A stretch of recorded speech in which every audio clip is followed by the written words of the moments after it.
You're listening to the Modern People Leader podcast, where we go behind the scenes with today's top HR leaders and work experts. We talk to them about how they've gotten to where they're at, what they do every day, and what they see coming next for the future of work. Hope you enjoy. All right, today's going to be a fun one. Stephen, what did you say you read on Kim's page? How she describes herself? Kind of crunchy, kind of spicy. And, Kim and I have known each other for a long time, just virtually like LinkedIn friends. But at MPL Live San Francisco, we got to know each other a little bit better. And when I read that tagline, I don't know, is that on your LinkedIn, Kim? It is. Okay. It's like my LinkedIn headline, like kind of crunchy, last two words. Kind of crunchy. And that, I was like, yes. And before we hit record, I was like, I hope we're getting the crunchy version. I want extra crunch today. Extra crunch. It's a little spicy. I was just saying I'm fresh off of a vacation. So Energizer bunnies recharged. My thoughts are as clear as they're probably ever going to get. So yeah, let's do it. So I'm sure you have all of the good news. So we start every episode with good news stories, and it could be something personal, it could be something work related, just whatever's coming to mind for you. And it sounds like you have a lot of good news, so we'll let you go first. Oh my gosh. Like I said, I was on vacation and I came home to my dog, and he's just a 12-year-old golden doodle. He's finally calming down, just 12 years old, getting out of the puppy stage. And it's just been my little good piece of news this week has just been hanging out with the dog again and snuggling on the couch and, smelling the roses on our walks. I'm going to keep it dog related. So we also have a 12-year-old who's turning... Was that him that I heard? I heard so. It was, yeah. Okay. He's like, Mom, are you talking about me? So if I got Duncan in 2013, okay, so he's turning 12 in a month. And, one of the worries you have whenever you're having a baby is, will my dog get along with the baby? And the first couple of nights, couple of days that we brought the baby home, he was unsure. He would bark every time that she made a sound. And, fast forward 3 months and he doesn't even really react to any sound that she makes. He's now graduated to sniffing her every time we get home. And occasionally he'll give her a lick on the face. And so my good news is that Duncan seems to be acclimating to Lena being the newest addition to the household. And yeah, I was pretty worried about it, honestly, leading up to her being born. And it's been cute to see them together more often now. And I feel like that's only going to increase as she gets older. I love that. Adorable. Weirdly enough, I'm going to keep it on a dog theme also. And this is personal good news, obviously. And this is good news for Astrid. Astrid is our 15-year-old teenager that we co-parent, and Astrid is a lover of all animals. She's this beautiful soul, loves nature. The animals love her. We were on Mount Rainier and a chipmunk crawled up on her foot, and she's just that type of person. The animals love her. She loves all the animals. And since she was itty bitty bitty, she has wanted a dog. And I was like, yep, sure. There was a period where I was single dad. I was like, not yet. Had a startup CEO. I just need to get, over the hump of figuring all this out. And then when that day came, part of getting over that hump of figuring life out, I met someone and brought my now wife into our lives. And Sarah, my wife, is allergic to everything. And we're peanut allergy. We're there are all sorts of intolerances.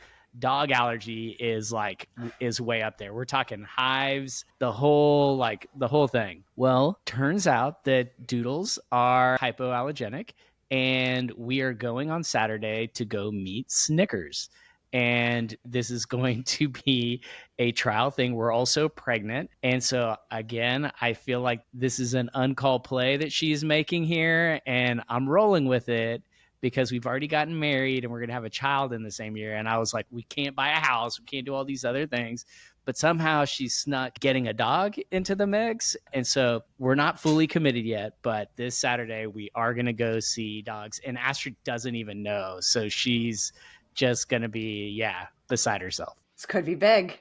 Could be big. Is Snickers the name that the breeder has assigned to this dog, or wherever? Okay, I didn't know if this is a name you already came up with. No. It's one of those things where you go to the website and there are like all these cute dogs and there's all sorts of doodle breeds. I don't know if it's a golden doodle. I don't know what kind of dog Snickers is, but I have like meet Snickers in my calendar for Saturday. So man, I'm excited for Astrid. Really love how this escalated. It was like dog and baby.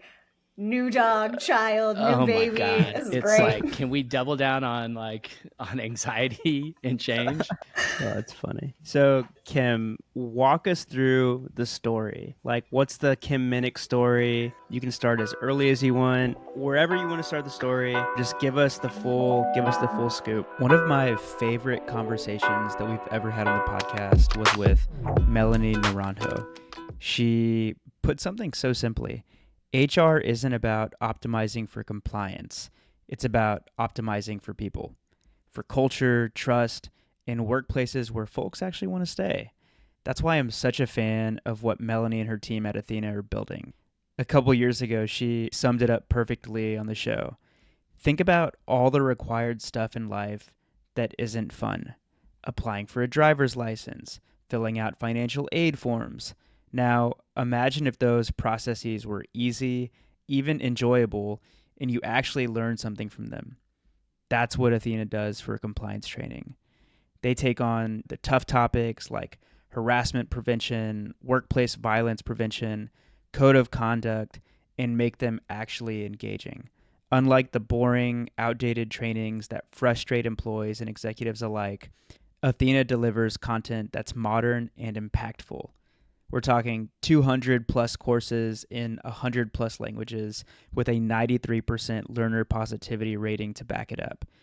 And for HR, it's just as easy. Training runs on autopilot with automated enrollment and reminders. There's even a built-in hotline and case management system to help create a true speak-up culture. Done right, like with Ethena, compliance is more than a box to check. It's a way to reinforce your values and build a stronger workplace. Go check them out at goethena.com/MPL. That's goethena.com/MPL. Like my villain origin story Exactly. of HR. Yeah, 100%. So it actually starts at SeaWorld, Shamu and all the goodness. I was in college. I was working. SeaWorld used to be owned by Anheuser-Busch, Budweiser beer. And as a college student, had the best job in the world working at the Brewmasters Club, which was like giving away free beer at a theme park as a college student. It was awesome. Yeah. And just as I was graduating, Anheuser-Busch, I was graduating with a bachelor's degree in hospitality management, and the Anheuser-Busch was selling off the parks. So obviously, they were shutting down free beer. That is not a great money-making thing for a normal company. And we were all spreading across the park to find new roles. And I was interviewing for a role in marketing. It was going to be so fun. It was like working with seniors and schools and like different populations for group tours. Went through the interview process. I was thinking about this the other day. I crafted little Shamu personalities to really nail this interview. Anyway, I get a call from HR and HR is like, we need to talk to you. And I was like, I'm getting a job offer. So I go and she's like, when did you graduate college? And I was like, oh, funny story. So when I applied for this job, I was supposed to graduate, but then I missed a class. It was a 1-credit class. I'm like getting nervous retelling this story. It was a 1-credit class. So I missed it because I was helping open up Aquatica, blah, blah, blah, but I'm graduating in the spring. And she's like, so you lied on your resume, basically. And I was like, what? No, that's, to be fair, that is actually what I did, I guess. But it was really like walking into this conversation and kind of getting reamed by HR. And I just thought, I left thinking, I don't want to work like that for the rest of my life. Like, that is not how you should feel leaving a work meeting. And it kind of like is what planted the seed for me to go back to school for HR. Took a couple years and some wonderful encouragement from my now husband, then boyfriend, to go back to school, get a master's degree in HR, and really like shift and change my career path. Once I graduated, once again, the man in my life, my dear husband, was like, I want to move to San Francisco and try startup life. And I was like, sounds terrible. I'm going to stay in Florida. So we compromised and moved to San Francisco. He started working out for a company called Xamarin and then moved to this tiny startup called Microsoft and grew his career from there. And I stayed at the smaller VC funded companies, hired Patreon, Nava Public Benefit Corp, and really grew my career in performance management and performance development, eventually being a head of people. And now I've been on my own since December of 2022. My last startup studio, we went through some financial troubles, did some organizational restructures, and then I ended up here running my own business, Co-Traveler HR, talking too much on LinkedIn, and getting to meet lovely folks like y'all. Woo, that's a long origin story. That's a great, and I think it's the first one that Shamu is part of. When I was a kid, I was obsessed because Texas, there's a SeaWorld in San Antonio, and their Southwest Airlines, they're based in Texas, and they had a Shamu branded airplane, and I thought it was so cool. I was like, Dad, like, Mom, how do we get on the Shamu airplane? So I love the origin story. And so there are a lot of things that we want to cover today. So I'm going to just like jump in. You've worked with a lot of fast moving startups. That's like literally been your focus. And performance reviews, one of the things that came up in our prep is that they often feel like an afterthought or a check the box kind of process. In your experience, having implemented these programs like as a practitioner and as an outsider, getting calls probably like, hey, everyone hates our performance review process. Like, how do we make this better? Like, what do most companies get wrong about performance management? Yeah, I think most people believe performance reviews are performance management. Yes. Which just, it's not. Performance management, I think the performance review is the marathon, right? That's the 26.2 miler. That's the heavy lift. That's where you get a medal and glory and recognition at the end. But no one wakes up on a Saturday morning and is like, I'm going to go run that marathon today. I'm just going to strap on these shoes that I found and hit the pavement. It takes months and months and months of training. And if you don't put in those months and months and months of training, your marathon experience will suck. It will be anxiety inducing. It will be annoying. And frankly, it'll hurt your culture. It's also prone to failure. I don't know anyone that in the marathon example is so good. Like I don't even know if I could get to 8 miles, 10 miles, and I'm already like, you know what? This is a terrible idea. Once in my life, I was like, I'm going to run a marathon. And I started training and I did a couple 5Ks and I got up to like a steady 10 miles. And I was using an app that was like zombies chasing you. I was doing whatever I was doing whatever I could. And I was like, you know what? This sucks. And it sucked. But it is, performance management takes training. It's a big program. It's something that you're hitting up at least once a week, probably a couple times through feedback, positive and negative, through recognition, through goal setting and reflections and development, like that massive undertaking that is performance management. And a lot of people are like, yeah, but where's the number? Where's the rating? Because we have to have the rating, and everything else is like feels like a nice to have at some companies. And I really relate to the discrepancy. At one point, our engagement survey company, one of the things that we were built on was like the notion of flexibility. So almost like Typeform. This isn't a survey. This is a feedback collection or data collection platform that you can use. And, we tried a few sales cycles in the performance space, but it was so wide ranging what people were looking for that it was very hard to put like a kind of feasible roadmap in place because, companies had to have the review. They wanted some elements of what you're describing as performance management, they didn't truly understand the definitions of either of those. And then there was emerging things like 360 feedback. Like, think back when reflective was really big. There was like 360 feedback and pulse checks and team checks. And I think in my experience is that companies are usually pretty good at doing one or the other. Like, they either have like an annual review process that people hate, but they get through it and it's a grind, and some managers are doing 30, 40 reviews and they're copying and pasting. Hopefully they're using, well, who knows what they're using, not personal Who knows? GPTs, but they're using the tools their companies have provided. And then there are those that are like the kind of recurring feedback organizations, but I don't feel like there are many cases where organizations are doing both like really, really well. And now you kind of throw the AI layer on top of that, which seems like it should be a huge help. But, the more and more we talk to HR leaders about AI solutions, it's almost a hindrance right now, because it's like, there's so many things you're telling me that can be done. You're literally telling me everything can be done now.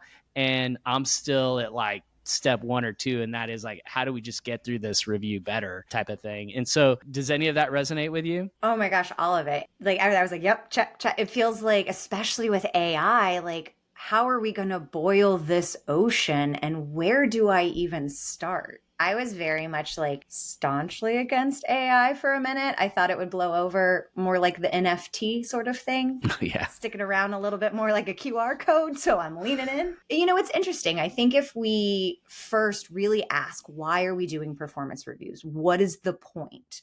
And not like the altruistic company version polish of like, for people's development and for this. Like, are you doing reviews because you need to maintain your SOC 2 compliance? That's why some companies do them. That is a check the box activity. Just let your team know, hey, we're checking the box. If you're doing it to evaluate rewards, something like compensation or bonuses, like, okay, now we're talking about people's livelihoods. We need to do more than check the box. And then we need to start making space to have the recurring conversations. Everyone wants continuous feedback, but no one wants to dedicate a couple hours a week to it, because that's 2 hours a week I can't push towards a company goal, a company initiative. And if I meet that company or goal, company initiative, I'm going to get a higher performance review. So I'm not going to do that, right? Like, a lot of it is in competition with one another. And I genuinely believe, because we're building it on a foundation of your performance directly impacts your pay, which is tough because those impacts last your tenure, but that season of performance might have only been a season of performance. So all this to say, in my very chaotic way, it's just such a giant tangled web when we talk about performance, engagement, feedback, recognition, and compensation. Yeah, and it's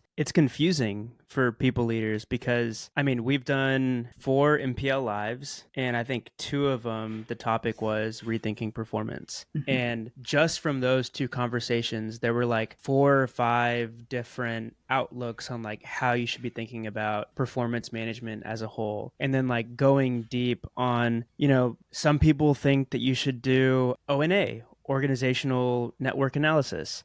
Other people think you should completely scrap performance reviews. Other people think like, no, you need them because you need it for comp. And we're going to have this performance, they over-rotated like to performance-based model. And so a lot of people leaders are kind of like putting their hands up in the air and they're like, I know it needs to be better, but like which direction should I go? And then on top of that, you have all of these new tools. You have tools like Opera that have come out that it's almost like granola plus performance, where calls are being recorded and all of this feedback is being documented, and then that's going into like the performance review. So it's kind of like it's accomplishing what you're describing in a way that seems feasible. And then I'm not even going to keep going. Like, there are just so many different philosophies out there.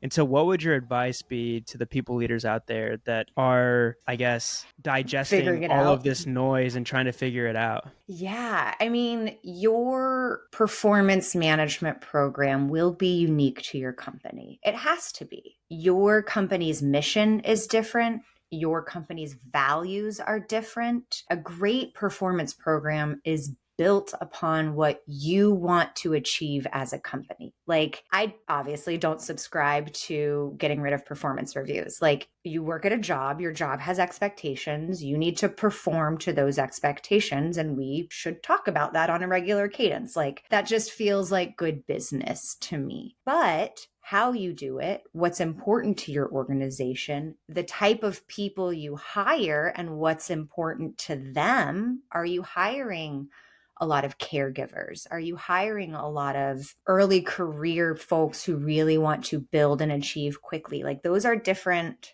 Those employees have different needs. Their performance reviews will have different outcomes. So like, you kind of have to build it for the company with all of these different users and archetypes in mind. And it's tough, but like, take a step back, shut out all the noise, and start fresh. What is important to the company? What's important to the employees? And what are you doing with the results? And you briefly, mentioned how tightly coupled performance and comp are to one another, and how this can be a problem because, performance, what did you say? It's seasonal, right? Like, you might have one season where maybe somebody in your family died and you're having to deal with that, or you just had a kid, or like, the list goes on and on and on. And so if we aren't tying performance to comp, what are some other options? Like, how are you thinking about this? Yeah. So how are you thinking about rewards as a company is such a good question. I think we often lean on compensation. It's most companies do. But let's whiteboard this, start fresh. You have a role, and this role pays $75,000 a year. And you have clearly outlined the expectations of the role and what needs to happen every quarter and how they will be evaluated on how well a person did the role. And you pay $75,000, and we're not doing performance-based compensation. This is what the role pays. But let's say you crush it. Like, you can do this role in 30 hours a week, log off, have a great day, my stuff's done. I would rather give you that 10 hours a week. Like, do you want 10% of your time back, or do you want a 1% raise? And so that's great for the individual. Sorry, chaotic. But also, it helps the company think about budgeting their largest expense, which is typically salary, a little bit better. I have never seen a performance-based compensation cycle be under budget, not once. I've only seen it go over budget. We constantly disappoint employees in that world. They think they're going to get a 5-10% raise, and they get a 1-2% raise because that's what the business can afford. I just think there's a lot of other ways we can think about recognition that benefits employees more, benefits the company more, and gives what I think this upcoming new generation of professionals want: a little bit more flexibility, a little bit more clarity, and the ability to not work 70 hours a week and become a slave to capitalism. So I'm going to take us off script a little bit here. You said it was okay, and I said I wanted the crunchy version. Sometimes I wonder if performance management, maybe even the broader like talent management, you don't hear that a lot as much as you used to back in the day. I feel like these constructs have low credibility with employees. And I say that because there's a lot of inconsistency in how these processes are completed.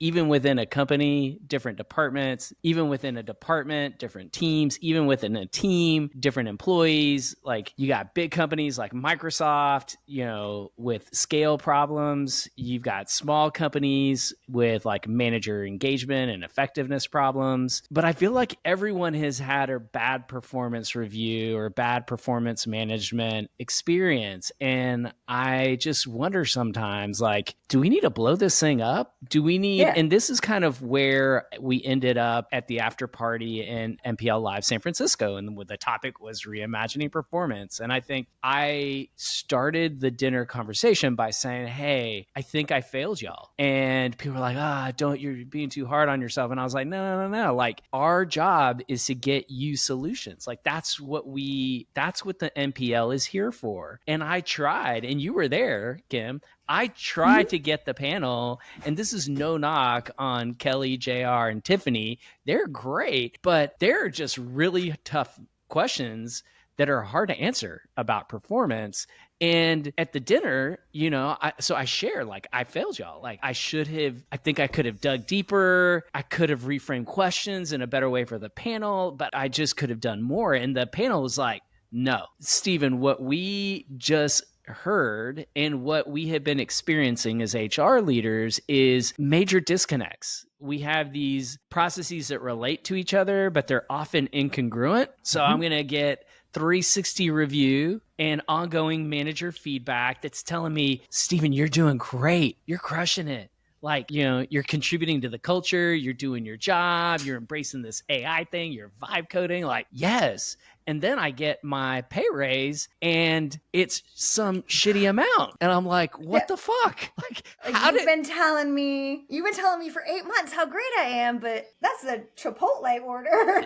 For real. And yeah. And I think everyone has had that. And I think everyone also knows there's this thing called calibration. And that is like, again, this is not my HR view, but it feels like that's gaming the system. So that is like everyone, like people fighting for who they want to get paid the most. And then everyone else is being calibrated around a 50% increase or a 30% equity grant. And it's like, and so then I end up with like 0.75 equity vesting over 4 years with the 2.1% raise. And I don't know. It's insulting. It's insulting. And so, am I going to take that serious? No, I'm not going to take it serious. And not to mention my manager feels like he's making shit up on the fly in our conversations. And so do you agree? And how do we get through this mess? How do we get to a better place? Oh my gosh. First off, Kelly, who MPL Live that I went to, was, if not the most influential boss I've had in my career. She was not the woman at SeaWorld that got me into HR. Kelly was my first. Yeah. Kelly was the VP of HR hired. I was fortunate to work under her. We did 9-box calibrations at Hired. I still have the first deck of the performance review program I ran. Like, kid you not, very inspirational in my career. Everything you just described has happened in every review process I have ever run. So let's take that scenario you just described. You're a great employee. You're vibe coding. You're trying new stuff. Maybe your first vibe code didn't work. Maybe your 5th one didn't work, but that 10th one, maybe you had a couple stumbles. Overall, like, you're nailing your role. We could not ask for anything more. You're touching base with your manager. Performance reviews come around. Let's even say it's an annual one. Annual performance review, but going into it, there is no chance your compensation is going to change. There's no chance. HR has already said this at the top of the program. That if you get a raise, everyone in the company is getting a raise because we've gone out and looked at cost of living or inflation, and we've based our target pay on that. So you go into this performance review with your manager and say, ooh, let's talk about the last year. Here's what I've learned, but I had these failures along the way. Here's what I want to do next. Here's some things I could learn to make that happen. Is that a better conversation? Because you already, what disappointed you? What was so infuriating about it was the reward. Yes. So what if we just did rewards differently? Does that give a reset to performance conversations? In our recent episode with Helen Russell, the Chief People Officer at HubSpot, she said something that really stuck with me. We're in this wild, wild west moment in HR tech. Teams are testing tools, experimenting with AI, and all of it's happening at lightning speed. But the real problem, most HR tools out there are clunky, outdated, and frustrating. They're stuck in 2019, and they just don't support HR's role as the driver of team performance and engagement. That's why I'm excited about Workleap. It's a simple, AI-powered talent management platform that keeps performance moving with one continuous rhythm of pull surveys, recognition, and performance reviews. No spreadsheet limbo, no year-end memory tests, just the right conversations happening at the right time. And it actually works with the stack that you already have. Slack, Teams, your HRIS. You get value from day one. If you want to see what modern HR tools can unlock for your team, just head to workleap.com and book a demo. And if you want to get 10% off, don't forget to select the Modern People Leader when they ask how you heard about them. I remember, and sorry, like I feel like Steven's explanation or his the situation that he was giving. Yeah, like I had like a visceral reaction to it. It was like, man, I had been there. Like I remember, in one of the roles that I was in, getting highest marks you could get, and then the manager being like, hey, like congratulations, like I want to share some great news with you, you're gonna get a raise and it's this. And I just remember like feeling like I wanted to cry. I was like, really, like all that hard work and but I've worked so hard, high marks, and this is what they think I'm going to be excited about. Just felt like a slap in the face. And so thanks for, I don't know, I think that was a good little pivot, Steven, and I think everybody can relate to that moment. And I'd offer, like, one of the reasons, at least in my experience, why that is so disappointing, because I have spent so much time proving I'm ready to go above and beyond my role. Like, I am ready. I am doing more than you asked. What that meant for me as an employee, and maybe this is why it's also infuriating, 50-hour weeks, like doing stuff that I wasn't ready to do, spending more time figuring shit out that in 2 years I would have known like the back of my hand. So again, if we remove compensation as that carrot, do we by nature limit the job to 40 hours a week and give more time and flexibility? I guess my only pushback to this, because I have friends that are like this, where their number one incentive is compensation. How do you reward those people? Like, because, for me, maybe it's like, I just want to work 4-day weeks every week and get my shit done. And I'm okay with the 2% increase the entire company's going to get if we hit our numbers. But how do you keep the person happy that's really comp driven? Yeah, it's a good question. One, I don't think this approach works for every company, just like I don't think performance-based comp works for every company. So maybe the answer is this company is not right for you, and that's okay. How can we support that bridge to your next role? Maybe the answer is Lattice, I don't know if they still do, but for a long time, they would fund startups. They would be an incubator. So like, you're comp driven.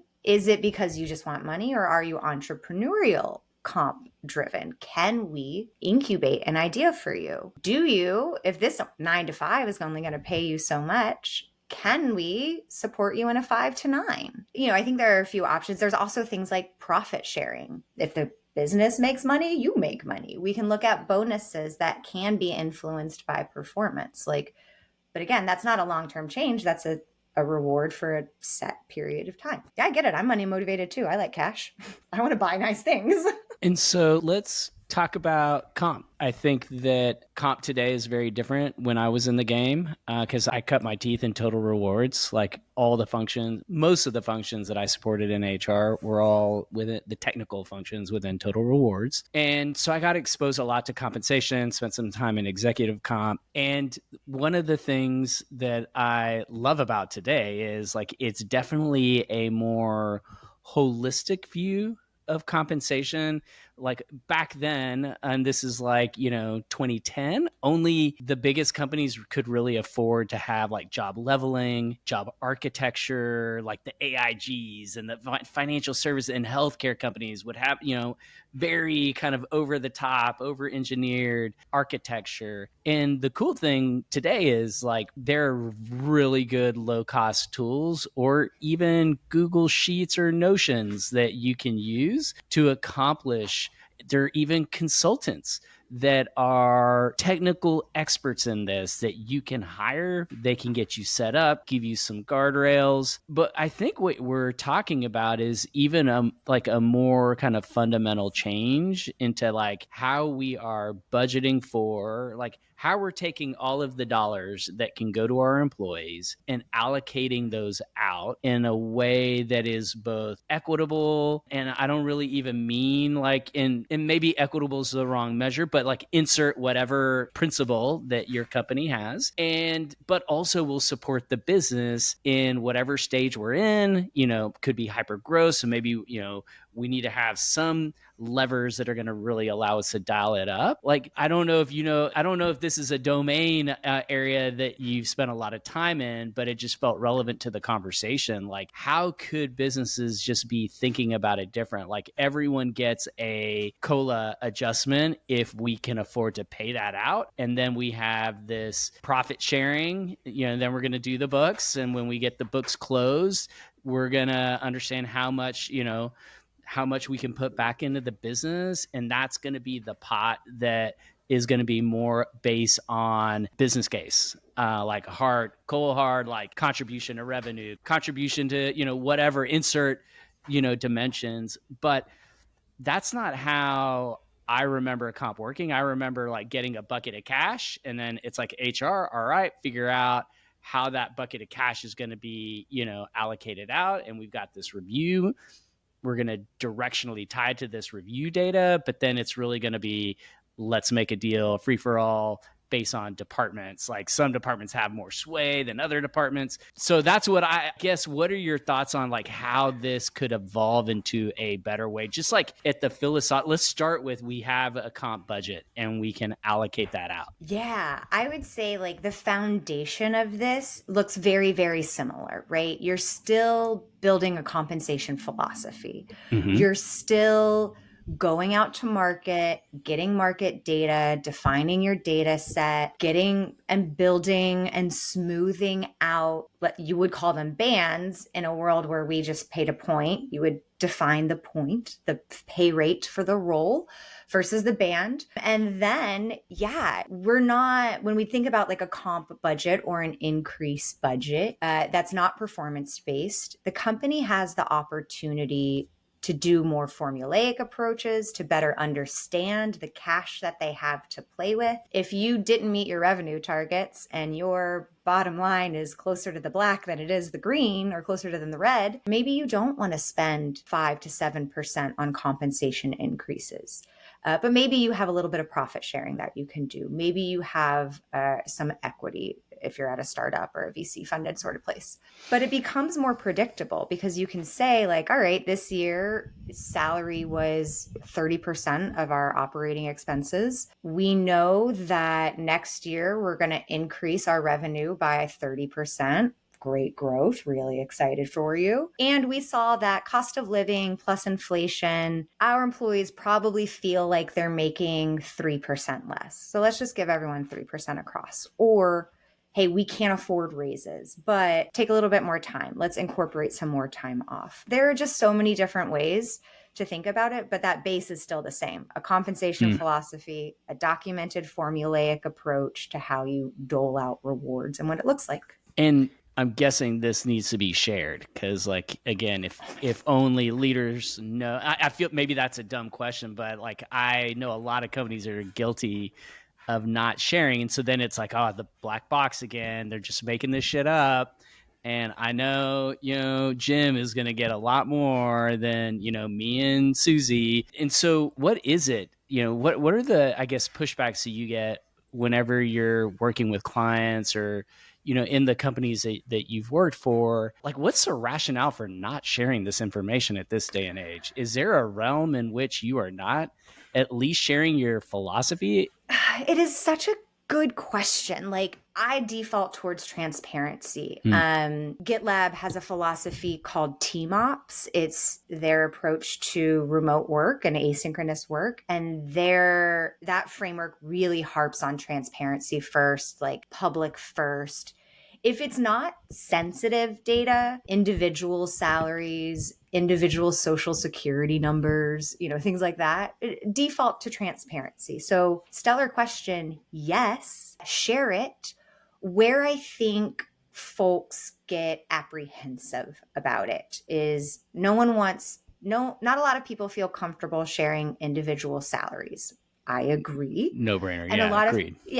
And a lot of people are like, but that's what salary transparency is. Like, no. We're just going to tell you what we pay for the roles. Let's be really honest. And then and you can do this if you're doing performance-based pay too. And then we're going to tell you what you can expect to get for a raise in advance. If you get a 3 or a near performance review, you can expect a 2 to 4% raise. Like, the more folks have up front, the less story and the less gaps they have to make up for themselves. And when you have 8 months of recognition of being told you're great and wonderful and perfect, but you don't know that the business revenue didn't meet goals, that they don't have the budget, and you go to this performance review and you don't get the raise that you told yourself you were hoping to get, it sucks. It's just a wild. And I think that it all kind of comes back. When I started work, there was like, don't talk about your salary. Don't do it. And I think at Goldman, they told us we would get fired if I'm pretty sure. I mean, again, this is like 2007 to 2012. So different era, but like, I remember harsher language about not sharing. Yeah. And now we have laws that protect that. Now we know we're allowed to talk about compensation at work. That's an unfair labor practice to tell employees that they cannot talk about their compensation. But it is scary. It's scary to like something that we have guarded so long that feels like it should be a secret, that we're finally opening it up. And maybe it feels scary because your comp's fucked up. Maybe you have unjustifiable differences. Maybe when you start opening up this box, you realize there's a lot more worms that you need to deal with. But deal with it, deal with it in public. Talk about your learnings. Talk about the roadmap. Your employees are adults. I'm sure they can handle it. So if we keep coming back to this, I guess, imaginary company that we co-own, the three of us. We're nailing it. We're blowing up performance management. We've decoupled performance from comp. We've been very transparent with the company about what the new comp philosophy is going to look like. Now let's talk about like the performance side and how you're rewarding people and like what behaviors you're rewarding people for. Can you share a little bit about that and how you think about that? Yeah. So again, rewards can be a ton of different things. I might offer, build them in line with your company mission. If you, for example, are a company that's doing, I don't know, something in the learning and development space, maybe a reward is a class or an experience or something like that. What you're evaluating on, I think, or what you're rewarding on, go to your values, right? Like, go to your values. What is important to the company? Is it, I'm going to steal some of my clients' values. At Sellfire, they have elevate your game. That's something that we value. So when folks share a failure and what they've done to learn, so the next time they approach this situation, like, that's something we'll reward in performance conversations, or we'll recognize in kudos Slack channels, things like that. So in our imaginary company, when we're building this up from the ground, I think we build that reward, recognition, and evaluation program off of what the company defines is important, because gross fact, at the end of the day, we're here for the company. Yeah. I'm also hearing that people want more optionality these days. Like for some people, it could be they just want more time back.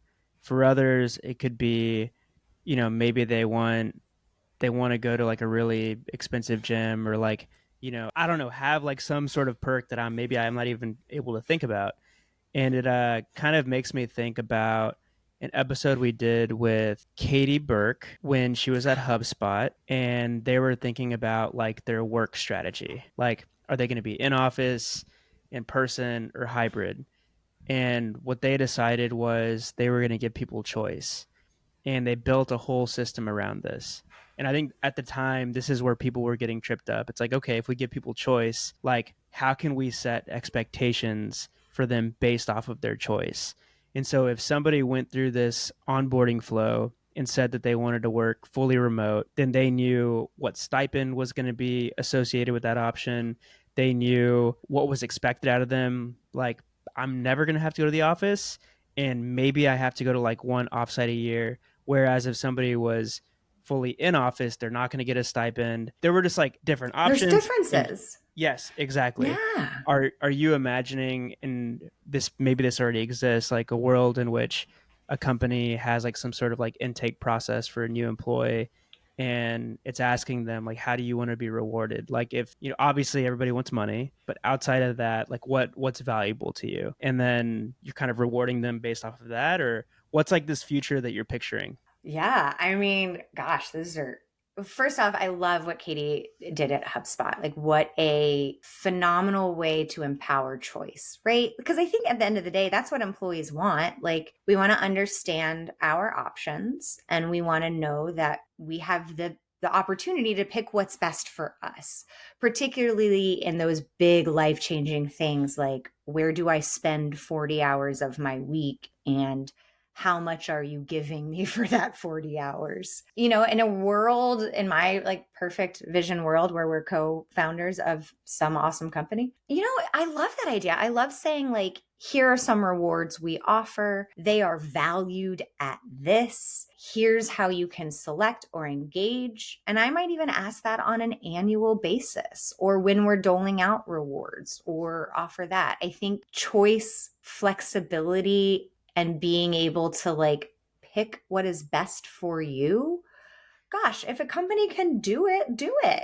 It might take a little bit more time, but I just think it's worth it. I think I'm on board, and I think this is the reality, like optionality. I think it's going to be the why is different today than when Katie and HubSpot designed the program that Daniel's talking about, in the post-COVID days. I still think there is a need for optionality, but for me, it is the types of jobs are about to change. And I think that's a hard truth. And yeah. I think that we don't know exactly what we're designing for because everything's changing so quickly. And so, but I think we can start to see some profiles of some roles that are working very different, right? So a workflow engineer or, AI transformation lead is working very different than like a functional technical expert that is running payroll.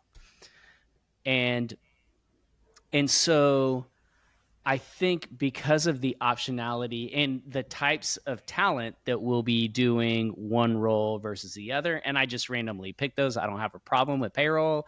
And I do have a bias to AI engineering because I'm just like all in on that stuff. And so roles aside, like I do think that we're going to start to see these kind of profiles. And so what I would like, I for our company that we're designing that's making a shit ton of money and just like we're killing it, I don't know if I would want it to be my fear is that if we make it so transparent that it becomes like I'm comparing, I'm looking at SaaS tools on a website and I'm just comparing which one has more ticks. And I'm like, not gaming the system, but are those the way that we want our employees making their decisions? I don't know. I would like to think that that's part of the reason and we can still give them the optionality, but I don't, I would like to think that we're getting the right people for the right profiles. And it's not a function of like, hey, we put this like Canva, deck in front of you and you went through it and like figured out you're going to end up with more cash by choosing this option. Like maybe it shouldn't matter, right? And maybe that's head trash on my part, but I don't know. That's the part that everything else I'm on board and I'm ready to approve in our ELT meeting that we're at our real time, that we're having real time right now, except for that one thing. That's like one thing that I always was not quite sure about, with the HubSpot model. Like, would I want it to like truly be like, I'm going to a web form, I'm seeing all the features of the packages, and then I'm electing just like truly based on that. And I know I'm oversimplifying because they're probably, I'm not saying that's what HubSpot employees do, but that's my fear. Yeah. Okay, so I might push back on your fear a little bit. Yeah, please. As the head of people at our company. I think that when we go out and hire for a role, we have a checklist of things we want in an ideal candidate, right? Like experience, working tenure, whatever our checkboxes are. Isn't it fair that the candidates also get to interview? And isn't it reasonable to assume that candidates have a checklist of what would make a role most exciting to them? And if we believe that is true, and someone spends the time to like figure out their checklist and do the math to make sure that they get the most lucrative package out of us, first off, great news, we've designed the package to where it's a minimal difference.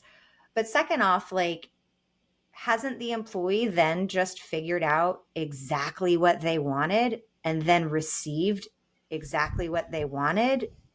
And if they met all of our checklists, we know they're qualified for the role. What's the problem? So I have a thought, and this might take us in a totally different direction, and we only have a few minutes left. But as you were describing this new world, and I was like imagining some sort of like software that you're in to make this new process work, it got me thinking that a lot of what's probably held back the way we work are the software platforms behind making it happen, like making these processes work.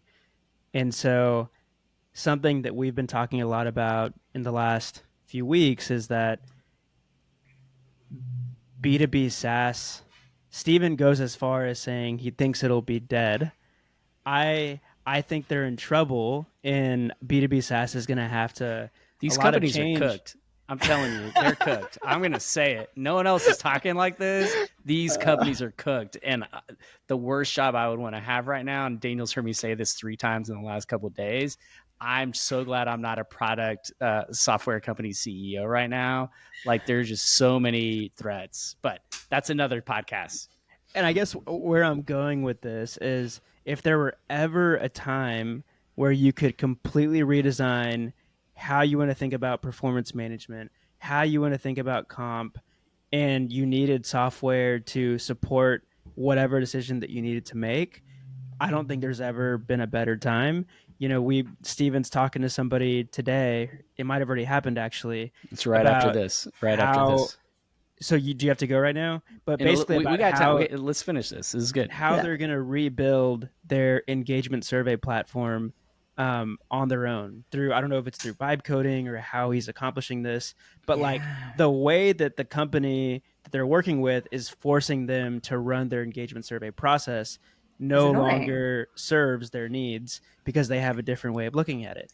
And so I feel like this is going to continue, and we're going to see this more and more. And so, and to bring us and to connect, because that's a great pushback. I think my answer is like, okay, I am willing to trust. I am willing to trust this process so long as we deliver the solution, the product. This people product needs to be delivered in a way that makes sense for our business. And so if we can find this kind of scale to one approach for our venture, where through these Zapier integrations and these one-off tools, like, it just doesn't feel like I'm doing a website comparison of the low, of the values. Like, if it's authentic to our culture, then I'm on board. And I'm not opposed to just being on board generally speaking, but I'm more on board if we can do this our way, in a way, and give this level of visibility and optionality in a way that works for our culture. I'm definitely in. I don't think these B2B businesses are cooked. E-readers didn't kill newspapers. But I do think, like, you make a great point, right? Like, performance programs have been handicapped by the limitations of the tools. Now, if we vibe code a solution together and the person who did it leaves, like, is that solution sustainable enough? Or have we vibe coded ourselves into a corner? I think that's where some of those B2B SaaS companies are great. But when you're designing a program, like, gosh, it's easy to just pick a tool because it's got all the bells and whistles. What I have found after using a lot of tools. Like get in, if you're not going to vibe code it and you want to do a tool, get in deep with their customer service or customer success team. Like give feedback to the product. You might have to like fit a little bit of a square peg into a round hole in some instances if you select a tool instead of build a tool. But like, great point. You could just literally start totally fresh and build something, build the tool unique to you. Yeah, I mean, turn the grill on. Maybe somebody's cooked. Look, and I think, and I don't want to steal the thunder, and I do need to go and soon to interview him. But the orders of magnitude, just keep these orders of magnitude. He did the whole thing kicked off because he wanted to find a new engagement survey provider. And this is like, I would call this like larger mid-market type of company, so single thousands of employees, and they were, the list price, $35K, $40K, $50K, something like that for a survey. And this is one of the big dog, one of like usual suspects that all the companies are using. So let's just call it $40,000 for an annual subscription. He built his internal survey tool for $600, $600 in his time. So that's why I think these companies are cooked. Not because I believe one is better than the other, but just looking at the economics, like, wow, when that can start to happen a lot easier at scale, like I have questions. So, but I think that's a perfect place to end this one. Maybe we'll have you back and we can talk more about for this. Our next ELT meeting. We'll do a quarterly business review. The episode title can be like B2B SaaS or HR tech is cooked. Says Steven Huerta. Our new B2B SaaS business. That would be classic. So I think that gets us to rapid fire questions, Kim. I would love to keep going. I know. Every party has to end. Every party has to end. We have a few more traditions that we need to get through. The next one's rapid fire questions. Same set of questions we ask every guest. You ready? Mm-hmm. Cool. First question. What's one piece of advice you'd give to someone starting in HR today? Listen more than you talk. Question 2. If your peers gave you a superpower nickname, what would it be? Or chaotic client? lemur. Ooh. Chaotic lemur. Yes. A little chaotic lemur running the theme park that is my brain. Oh my God. Next question. If you could steal one strategy and then have to be HR strategy from another company, what would it be? Any strategy. Ooh, I would steal Wendy's social media strategy. Ooh. I think they just nail it. That's a first. I need to go check out their social strategy. It's unhinged. Like Wendy's and Duolingo, but like last year's Duolingo, when it was really unhinged. Yeah. Yeah, I like weird stuff like that. Okay. So you probably like oh my God, what's his name? Tim something. He just came out with the movie. It's about adult males not being able to make friends. Like Friendship, is that what it's called? I don't know. I'll look it up. Okay, I'm gonna have to. After we hang up, I'll share more about the movie. But it sounds right up your alley. All right, last question. Who do we need to have onto the show next? Oh my goodness. You've had Kim Rower on, right? We have. Yes. Have you had Morgan Williams on? Have you had Ellis Sconey on? Not the last one. Alice Sconey? Ellis, Elles. Okay. Like, it's pronounced like Ellis Island. Sconey, Skony. She is the founder of Fractional People. Oh. She's also just a phenomenal chief people officer and delightful human being. And more people need to hear from her. We'll have to hit her up. Deal. I'll make the intro. All right. And that gets us to one word close, our final tradition on the show. We each say a word or a few words to kind of describe, what this last hour and change has been like. Soul filling, cup filling. Yeah. Ooh. I'm gonna going to go. say Go ahead, Daniel. Go ahead. playful. I feel like there was an element of play in this episode, and I liked it. Same I here. felt like at times it was like, all right, where are we going? But then we always we found the destination. We got there. Like we got there. Yeah. It's all about the journey. Yep. I'm going to go with crunchy. It's where I started, and I'm ending with crunchy, and I got what I wanted, Kim. So thank you for bringing it today. This has been such a joy. Thank you for agreeing to like join us at MPL Live San Francisco, because that's where it all started. And then we talked about bringing you onto the show. So thank you. Thank you. This is awesome. I'm honored. Thank you both. This was delightful. Just so appreciative. We'll have to do it again. Bye, guys. Deal. Thanks for tuning in to another episode of The Modern People Leader. We really, really appreciate it. And if you enjoyed the show, please leave us a 5-star rating. It would mean the world to us. And connect with us on LinkedIn. We want to know what you think about the show, and you can find links to both of our profiles in the show notes. Thanks again for listening, and see you on the next episode.